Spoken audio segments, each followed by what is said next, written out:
প্রিয় দর্শক, মহেন্দ্র সিং ধোনি লাইভে এসে মুস্তাফিজকে প্রশংসায় ভাসিয়ে যা বললেন। তিনি বলেন, আমার পুরো ক্রিকেট ক্যারিয়ারে মুস্তাফিজের মতো এমন বোলার আমি দেখিনি। আসলেই অবিশ্বাস্য।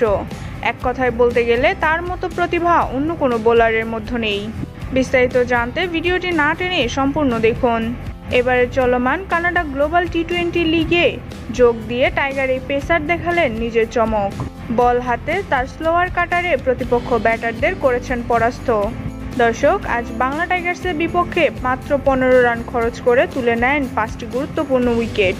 আর তাই মুস্তাফিজের এমন বোলিং নিয়ে লাইভে এসে ধোনি বলেন, আমার মনে হয় এই মুহূর্তে মুস্তাফিজ যেভাবে বোলিং করছে সেটা আসলেই অবিশ্বাস্য। সে এমন একজন বোলার যাকে দলের কঠিন সময়ে বোলিং করতে পাঠানো হয় এবং সে তার কাজটা ভালোভাবেই করতে জানে। প্রিয় দর্শক, মুস্তাফিজকে নিয়ে মহেন্দ্র সিং ধোনির এমন বক্তব্য আপনাদের কাছে কেমন লেগেছে তা অবশ্যই জানিয়ে দেবেন আমাদের ভিডিওর কমেন্ট বক্সে।